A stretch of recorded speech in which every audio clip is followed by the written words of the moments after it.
que tous les gens qui créent de la valeur, ce sont des gens qui ont un certain leadership. Quand on parle de Thomson, quand on parle de Morse, quand on parle d'Edison, quand on parle de tous ces gens-là, c'est focusé sur un homme, mais derrière, il y avait des équipes entières qui étaient impliquées, motivées avec ces gens-là. Et donc, ce qu'on retrouve au travers de ces gens qui sont des créateurs, c'est que, en fait, ils n'étaient pas seulement des créateurs, ils étaient des leaders. Et ils ont réussi à réunir et à construire des équipes pour créer quelque chose ensemble. Et donc, la création de valeur, on s'aperçoit subitement que ça repose sur une chose essentielle, c'est le leadership. Je parle, moi, de leadership au sens noble du terme. On confond souvent leadership et charisme, et dans certains cas, le charisme, ce sont des gens qui mettent leur ego en avant. Le vrai leadership noble, c'est en plus une mécanique qui s'acquiert. Quand on a regardé la vie des grands leaders, là, vous allez voir que quelles que soient les origines sociales, religieuses, ethniques, quelles que soient les époques, c'est tous la même mécanique. Et on s'aperçoit qu'ils ont appris cette mécanique au contact de la réalité ou au contact de certaines écoles.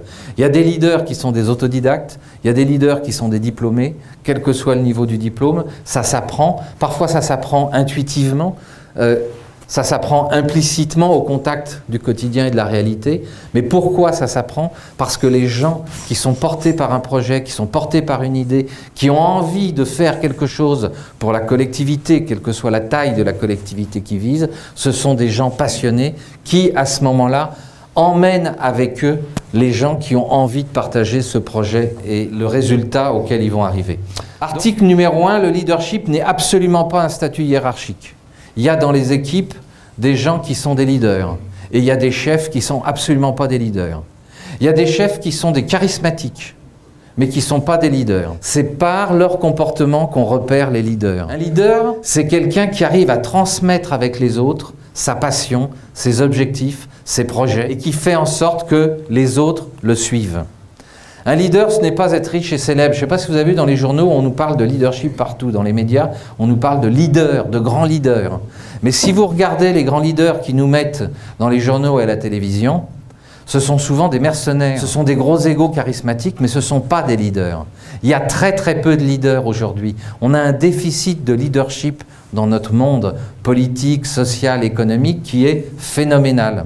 Un leader, ce n'est pas prendre le pouvoir, c'est en fait le donner et le répartir. Si un patron pense qu'il est meilleur que tous ses employés, il n'a pas besoin d'avoir des employés. Je recrute comme gestionnaire de projet ou chef d'équipe des gens qui ont fait philosophie ou théologie. Les voies du Seigneur sont impénétrables. En fait, dans certaines entreprises, on a pris le risque en se disant ce dont on a besoin, c'est d'un manager, c'est d'un gestionnaire leader. Qui connaissent le métier ou pas, on s'en fout. Il va l'apprendre. C'est de la technique. Mais on veut quelqu'un qui comprenne nos projets et qui ait suffisamment d'éloquence, qui ait suffisamment de motivation et d'implication pour donner envie aux employés d'y aller. Et comme il ne connaît pas le métier, il va être obligé de poser des questions aux employés qu'il manage et là, il va apprendre le métier. Donc, il met l'employé en valeur et c'est quand même lui qui dirige le projet. Et là, on a du vrai leadership. Alors que celui qui arrive souvent avec des tas de diplômes, il pense qu'il maîtrise tout et qu'il sait tout, et parfois, s'il met son ego en avant, il va avoir tendance à tasser les employés dans le coin et à vouloir démontrer que lui, il sait. Mais ce n'est pas ça le boulot d'un gestionnaire, c'est de répartir le pouvoir. Donc le leadership, c'est vraiment un état d'être.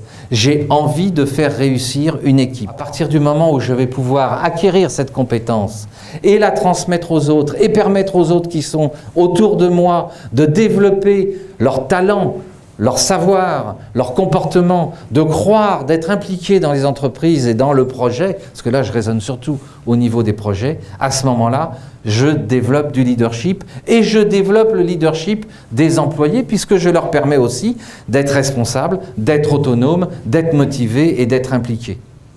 Je suis donc un guide en tant que leader. La seule façon de développer sa valeur, c'est de développer son leadership.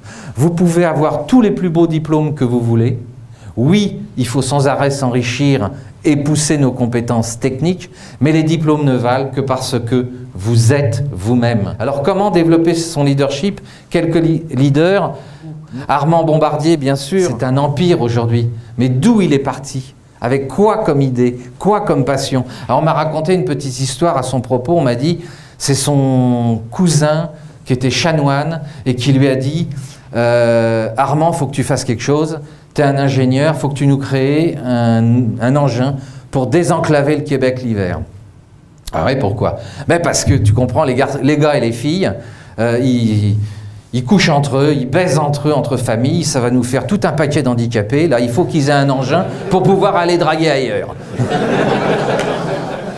Bon, alors, mais ça c'est la petite histoire de la grande histoire, c'est ce qu'on m'a raconté. En fait, l'idée n'était pas bête non plus, hein, mais vous voyez, comme quoi il y a des tas d'idées de ce genre qui font qu'on a des projets. Okay. Celui qui est peut-être le plus important dans notre génération, c'est Nelson Mandela. Il est arrivé au pouvoir, il a servi, il a livré les résultats et il est parti. Et les grands leaders savent, quand leur mission est accomplie, décrocher du système et rentrer chez eux. Heureux d'avoir accompli cette mission, mais ne cherchant pas ni la gloire, ni les honneurs, ni l'argent au travers de ce qu'ils ont accompli. Des grands leaders, vous en avez énormément autour de vous. Les grands leaders, on s'aperçoit qu'ils étaient des grands leaders quand ils disparaissent. Et c'est ça qui nous manque, c'est d'identifier tous les leaders aujourd'hui et de pouvoir développer notre leadership. Le leadership n'est pas un problème de niveau hiérarchique. On va voir à l'intérieur du développement du leadership que l'important, c'est tout ce qui concerne le discours, le débat, l'éloquence et la confrontation pour s'enrichir les uns les autres. Et quand je parle de confrontation, je ne parle pas d'affrontement. La confrontation, c'est de pouvoir présenter nos idées chacun à notre façon et à partir de là sortir de nouvelles idées. C'est là qu'on devient créateur de valeur parce qu'on accepte ce que l'autre va nous dire ou ce que l'autre a à exprimer pour pouvoir arriver. On attire les meilleurs talents autour de nous. Ça répond aussi à un problème qui est celui de la gestion de la relève et d'attirer aussi les fameux X et Y. Avoir un comportement de leader et avoir des compétences de leadership dans une famille, c'est aussi montrer à nos enfants comment ça se passe, c'est quoi la vie, c'est quoi les valeurs qui font la vie. Et c'est au travers de ça qu'ils vont pouvoir se développer et puis peut-être trouver du sens, ou trouver leur mission, ou trouver leur passion.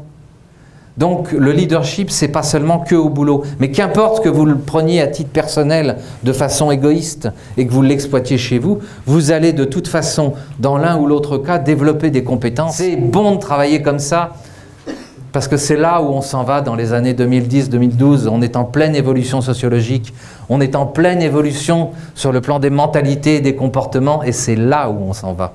C'est là où les entreprises doivent aller, doivent développer du leadership pour que les gens qui rentrent, les meilleurs talents, aient envie d'aller travailler avec les meilleurs leaders.